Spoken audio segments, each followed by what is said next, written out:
Hi friends, ಇವತ್ತು ವ್ಲಾಗ್ನಲ್ಲಿ ನಾನು morning ಬ್ರೇಕ್ಫಾಸ್ಟ್ಗೆ chapati ಮಾಡಿಕೊಡ್ತಾ ಇದ್ದೀನಿ. ಬೆಳಗ್ಗೆ ಎವ್ರಿಡೇ ಏನು ಮಾಡಬೇಕು ಡಿಫ್ರೆಂಟಾಗಿ ಅಂತ ಅರ್ಥ ಆಗದೆ ಇವತ್ತು ಚಪಾತಿಯನ್ನು ಮಾಡ್ಕೊಂಡಿದ್ದೀನಿ. ಇದರ ಜೊತೆ ನಾನು ಬೀನ್ಸ್ ಪಲ್ಯ ಮಾಡ್ಕೊಂಡಿದ್ದೀನಿ. ಅಷ್ಟು ಜಾಸ್ತಿ ಮಸಾಲೆ ಹಾಕಿಲ್ಲ, ಸಿಂಪಲ್ಲಾಗಿ ಮಾಡ್ಕೊಂಡಿದ್ದೀನಿ. ನಿಮಗೆ ರೆಸಿಪಿ ಬೇಕು ಅಂದರೆ ಈಸಿಯಾಗಿ 5 ನಿಮಿಷದಲ್ಲಿ ಮಾಡ್ಕೋಬೋದು. ಈ ಥರ ಜಾಸ್ತಿ ಏನು ಸ್ಪೈಸಿಯಾಗಿಲ್ಲ ಇದು.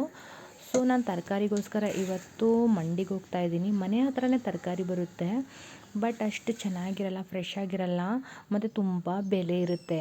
ನೀವು ಅದೇ ಮಂಡಿಗೆ ಹೋದರೆ ನಿಮಗೆ 200 ರೂಪಾಯಿ 300 ರೂಪಾಯಿಗೆಲ್ಲ ಆರಾಮಾಗಿ 15 ದಿನ ಇಟ್ಕೊಂಡು ತಿನ್ಬೋದು, ಅಷ್ಟೊಂದು ತರಕಾರಿ ಬರುತ್ತೆ. ಸೊ ಇದು ನಮ್ಮ ಮನೆಯಿಂದ ಒಂದು 5 ನಿಮಿಷ ಅಷ್ಟೇ ದೂರ ಇರೋದು.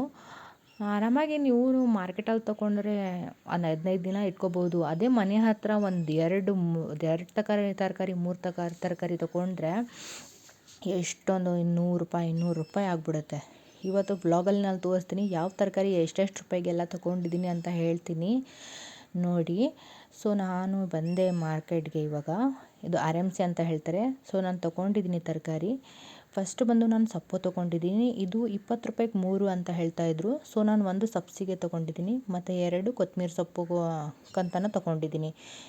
ಇದು ಫ್ರೆಶ್ ಆಗಿದೆ. ಇದು ಎಲ್ಲ 20 ರೂಪಾಯಿ. ಮತ್ತು ಕ್ಯಾರೆಟ್ ತೊಗೊಂಡಿದ್ದೀನಿ. ಕ್ಯಾರೆಟ್ ಬಂದು 20 ರೂಪಾಯಿ. ತುಂಬ ಫ್ರೆಶ್ ಆಗಿದೆ ಕ್ಯಾರೆಟನ್ನು. 1/4 kg ನುಗ್ಗೆಕಾಯಿ ತೊಗೊಂಡಿದ್ದೀನಿ. ಇದು 20 ರೂಪಾಯಿ. ಅರ್ಧ kg ಮೂಲಂಗಿ ತೊಗೊಂಡಿದ್ದೀನಿ. ಇದೂ 20 ರೂಪಾಯಿ.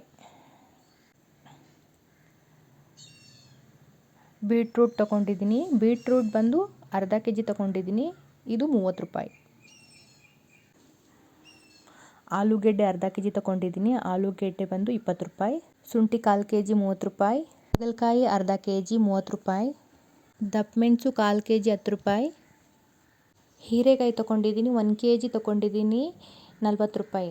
ಮತ್ತು ಹಸಿಮೆಣಸು 10 ರೂಪಾಯಿಗೆ ತೊಗೊಂಡಿದ್ದೀನಿ. ಬೆಂಡೆಕಾಯಿ ಬಂದು ಅರ್ಧ kg ತೊಗೊಂಡಿದ್ದೀನಿ. ಇದು ಬಂದು 20 ರೂಪಾಯಿ.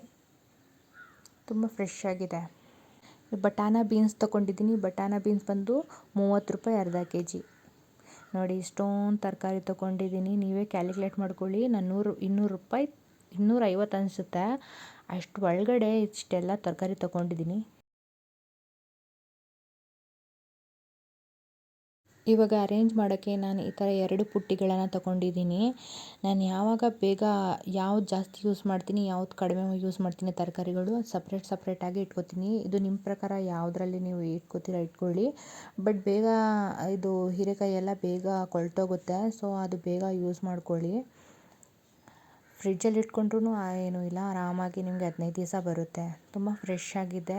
ಬೇಕಾದರೆ ಪ್ಲಾಸ್ಟಿಕ್ ಕವರಲ್ಲಿ ಈ ಥರ ಹಾಕಿ ಮಾಡ್ಕೋಬೋದು. ಮತ್ತು ಮೆಣಸು ಬಂದು ಈ ಥರ ಮೇಲೆ ದಂಟಿರುತ್ತಲ್ಲ, ಅದೆಲ್ಲ ಕಿತ್ತಿ ಒಂದು ಬಾಕ್ಸಲ್ಲಿ ಇಟ್ಟರೆ ನಿಮಗೆ 20 ದಿನ 30 ದಿನವೇ ಬರುತ್ತೆ. ನಾನಂತೂ ಜಾಸ್ತಿ 10 ರೂಪಾಯಿಗೆ ತೊಗೊಂಡ್ರೆ ಒಂದು ಬಾಕ್ಸ್ ಫುಲ್ಲಾಗಿರುತ್ತೆ. ಮತ್ತು ಇದು ಬಂದು ಈ ಥರ ನಾನು ಪೀಸ್ ಮಾಡಿ ಇಟ್ಕೊಂಡಿದ್ದೀನಿ ಒಂದು ಬಾಕ್ಸಲ್ಲಿ. ಇದು ಬಂದು ನಾನು ಒಂದು ವಾರದ ಒಳಗಡೆ ಎಲ್ಲ ಯೂಸ್ ಮಾಡ್ಕೋತೀನಿ. ಮತ್ತು ಕೊತ್ತಂಬರಿ ಸೊಪ್ಪು, ಇದು ಸಬ್ಸಿಗೆ ಸೊಪ್ಪು ಎಲ್ಲ ಚೆನ್ನಾಗಿ ನೀವು ಕಸ ಎಲ್ಲ ಇದು ಮಾಡ್ಕೊಂಡು ಪ್ಲಾಸ್ಟಿಕ್ ಕವರಲ್ಲಿ ಇಟ್ಕೋಬೋದು, ಇಲ್ಲಾಂದರೆ ಬಾಕ್ಸಲ್ಲಿ ಕೂಡ ಇಟ್ಕೋಬೋದು. ಬಟ್ ಬಾಕ್ಸಲ್ಲಿ ಇಟ್ಟರೆ ಒಂದು ಸ್ವಲ್ಪ ಬಾಕ್ಸಲ್ಲಿ ಗಾಳಿ ಬರುವ ಥರ ಆ ಥರ ಬಾಕ್ಸಲ್ಲಿ ಇಟ್ಕೊಳ್ಳಿ. ಇದು ಫ್ರೂಟ್ ಬಾಕ್ಸ್ ಆ್ಯಕ್ಚುಲಿ. ಸೊ ನಾನು ಇದರಲ್ಲೇ ಇಡ್ತಾಯಿದ್ದೀನಿ. ಇದು ಕೊತ್ತಂಬರಿ ಸೊಪ್ಪು ಬಂದು ನೋಡಿ 20 ರೂಪಾಯಿಗೆ ಇಷ್ಟು ಕೊತ್ತಂಬರಿ ಸೊಪ್ಪು ಬಂತು.